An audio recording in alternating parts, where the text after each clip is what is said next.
ஆடவர் உலகம் வேட்டியில் உதயம். உதயம் வேட்டிகள் ஷர்ட்டுகள். தமிழகத்தில் 12ஆம் வகுப்பு பொதுத் தேர்வு முடிவுகள் ஏற்கனவே திட்டமிட்டபடி மே 6ஆம் தேதி வெளியாகும் என்று பள்ளிக்கல்வித்துறை தெரிவித்துள்ளது. தேர்வு முடிவுகளை பள்ளிக்கல்வித்துறை அமைச்சர் வெளியிட தேர்தல் ஆணையத்திடம் அனுமதி கோரப்பட்டுள்ளது.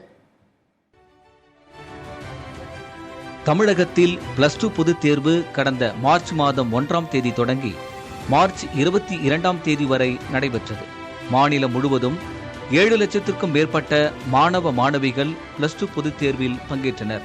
விடைத்தாள் திருத்தும் பணி ஏப்ரல் 1ஆம் தேதி தொடங்கி ஏப்ரல் 15ஆம் தேதிக்குள் நிறைவடைந்தது. இதைத் தொடர்ந்து மதிப்பெண்களை கணினியில் பதிவேற்றம் செய்யும் பணிகள் நடைபெற்று வந்தன. இந்த இறுதிக்கட்ட பணிகள் அனைத்தும் தற்போது நிறைவடைந்துள்ளது. தமிழகத்தில் +2 தேர்வு முடிவுகளை பள்ளிக் கல்வித்துறை அமைச்சர் மற்றும் பள்ளிக் கல்வித்துறை அதிகாரிகள் வெளியிடுவது வழக்கம். ஆனால் இந்த ஆண்டு மக்களவைத் தேர்தல் நடத்தை விதிமுறைகள் அமலில் இருப்பதால் பள்ளிக் கல்வித்துறை அமைச்சர் +2 தேர்வு முடிவுகளை வெளியிடுவதில் சிக்கல் ஏற்பட்டது. இந்த நிலையில் +2 தேர்வு முடிவுகளை பள்ளிக் கல்வித்துறை அமைச்சர் அன்பில் மகேஷ் வெளியிட அனுமதி கோரி இந்திய தேர்தல் ஆணையத்திற்கு கடிதம் எழுதியுள்ளார். இந்நிலையில் வரும் 6ஆம் தேதி ஏற்கனவே திட்டமிட்டபடி +2 தேர்வு முடிவுகள் வெளியிடப்படும் என்று பள்ளிக் கல்வித்துறை தெரிவித்துள்ளது.